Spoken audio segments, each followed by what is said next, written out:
class here, and then we do a practice together. One of my tendencies, it doesn't happen all the time, but just once or twice a year, I'll pop into a mode where I really try to control things in my life. And one of the kind of the symbols of this is my son, and I'll actually start to have dreams about him when I'm switching into a control mode, and my dreams are that I'm screaming and screaming and screaming at him, and I can't stop, and I can't get him to do what I want him to do. And it mirrors my life a little bit. I don't scream and scream and scream in real life, but in real life, often, if I'm feeling controlly, it does direct towards him a lot because he's very easily distracted, and so he doesn't stay on task very easily. He doesn't stay focused. And then if it's even something like bedtime or taking care of his teeth because he has braces or whatever, I feel like I'm always, always, always on top of him, trying to remind him things. And the poor guy, this must be really not enjoyable for him. Anyway, I just noticed that in the last few weeks, I've been slipping more into that mode where it feels like I become this taskmaster. I just end up reminding all the people in my life of all the things they're supposed to do. And then I get really disgruntled when they don't do them because it falls back on me. And the other thing I noticed in the last few weeks was that I was not sleeping well at all. I was waking up early. My dreams were really disturbed and frantic, and I almost felt separate from them and yet like involved because I was dreaming them. But I didn't feel like I was really in my dreams. And there was a lot of frantic action and, like a missed flight. One morning I dreamt about a missed flight, but my son was running away and I couldn't find his passport and all this stuff. So really not a relaxing state to be in. And I actually asked for guidance. I think it was Sunday night, like while I'm asleep, can I just get a little bit of clarity on this? And sometime in the night, I either woke up or was conscious. And I received this wisdom that control is trying. It's the energy of trying. And as soon as I felt that, it was like my whole body relaxed and was like, oh, that's what it is. That's what this feeling inside has been, is I'm trying and trying and trying and I can't get anywhere. So that trying, it was very interesting to me because in Inside Out, we also teach that when you're in the Inside Out process, somebody who's going through the process says, I'm trying to do this, or I'm trying to make it go away, or I'm trying to understand, or I'm trying. It often means they aren't in that observer, relaxed mode. They're not just witnessing what's coming up. They're trying to fix or force something. And that's what I was trying to do in my life, was trying to fix or force or change my circumstances to make it how I thought it needed to be. For me, it also goes a little bit to, I'm trying to escape looking like a failure. I'm trying to not make mistakes. I don't want to look bad to others, or I'm disconnected from what's really going on inside. Control is trying to change reality. Through Inside Out, we know that reality can transform, but it doesn't want to be forced. For me, when I'm acting controlly in my life, it's pointing to an inner experience that I'm having, and I'm just beginning to learn this. It's really going to need to be a practice for me. It may also point to an area, maybe in reality, that needs some creative problem solving, but it's important to go inward first and see what's really happening before we try to take it outward. Right after that experience, I was still in the middle of the night, I'd woken up and realized that that was a trying energy in my body, and I'd relaxed, and then two words came to me, and they were relevance and truth. So I looked up the word relevance, and relevance is how closely connected or appropriate something is. I need to know what my control is connected to, what it's really connected to, not what I think it is. Because in my mind, I can think my son is not brushing his teeth. I sent him up 20 minutes ago and I hear him splashing in the bubbles and he's not brushing. Now he's going to be late for bed and then I'm going to have trouble waking him up in the morning. Like, it starts this whole cycle, right? But my control is really connected to an inner experience, a thought or a feeling I'm having. And I need to know the relevance. The relevance of my situation is not that my son's actions are affecting me. The relevance of that control is that it's pointing to something inward. And I need to honor the truth of that.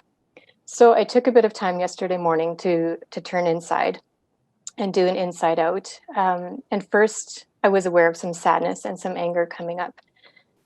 And what was really interesting about this was, as I was exploring my control, I kept trying to fix it, even while I was in the Inside Out session. So I had this sadness and anger come up, and then I was like, well, where is it? What's it coming from? Why do I feel angry? Why do I feel sad? Instead of just feeling it and noticing it and letting it wash through me. Immediately, I got the image of a scorekeeper or a referee, and I could see like the whistle blowing, and there was that harsh, blow the whistle. Somebody's doing something wrong, as if you were like a coach on a team. Move that person into position. They're in the wrong place. Grab them by the arms and put them where you want them to be. And it was like an angry coach, and I hated that feeling. But in my mind, I was like, well, what do I fix it? So I'm not acting like that. And my mind would just skip out and try to do real life solutions. What if I put sticky notes everywhere for people? What if I switched a schedule or help them have a schedule? What if we did a family meeting and talked this through? And it was so difficult for me in exploring that to just stay inside my body and let that experience happening. I kept wanting to fix it immediately and to think of all these solutions. I guess my thinking brain was just really hooked into this one because it was a really strong experience. It's a strong energy that runs through me. Then a huge awareness came of how actually very sad it makes me to feel like that, because it is not a part of my personality to want to control people, and I don't think it's part of anybody's. I think inside of ourselves we want to be at peace and we want to be full of love. And living any way that's not connected to that is really disturbing. It's really difficult for us. And then I had this awareness that control comes when I feel overwhelmed. And overwhelm was what was truly at the root of my controlling experience. I felt so overwhelmed that I was trying to put everything into its place so that I wouldn't feel like that. Again, I instantly switched and tried to fix it. Where do I feel overwhelmed? What can I eliminate from my schedule? Do I need some boundaries? There was just fix, force, try to change everything.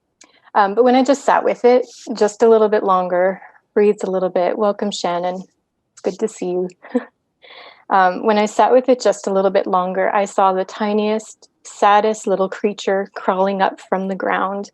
It had bare skin. It looked a little bit like Dobby from the Harry Potter movies, these big eyes, big head, a tiny, wretched little creature with the biggest, wettest, saddest eyes I'd ever seen.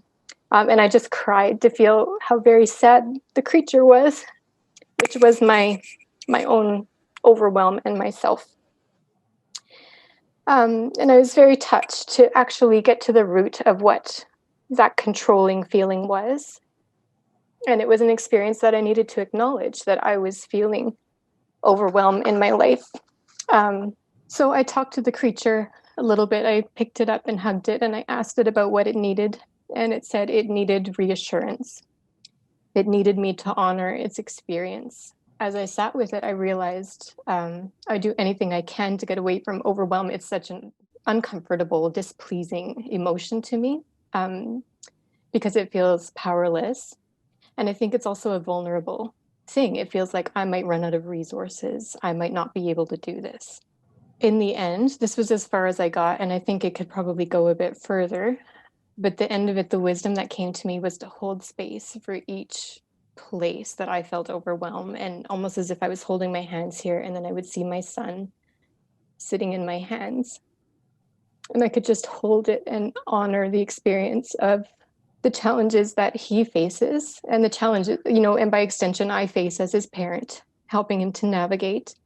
But the fact that they don't get solved in a day, you don't figure out how to get through everything right in a moment. But it's really important to just honor that you're having a shared experience, and it doesn't necessarily need to be made better.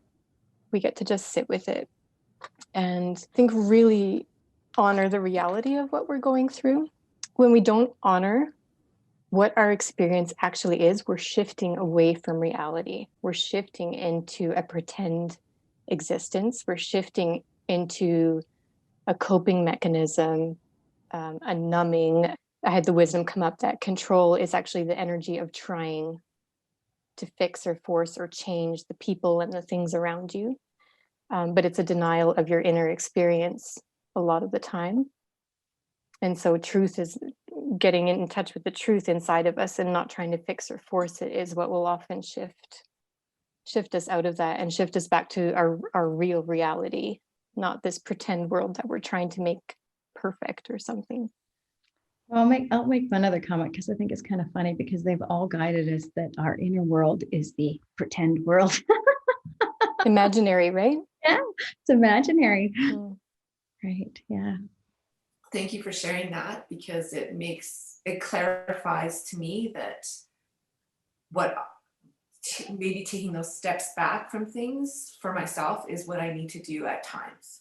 It makes sense, because like I feel sometimes I'm just constantly looking for some way to feel better or do better, and sometimes things just need to play out, or I need to trust more.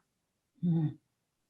Yeah, and I think that our society, our world is so much attack things, fix them right away, push, go, achieve, succeed. Don't let challenges sit there by any means, but the more intuitive, healthy part of us says, what can we observe first? What do we notice first? Collect all the information, energetically or otherwise, and then make an informed and centered choice. This video is based on my book, Soul Side Out.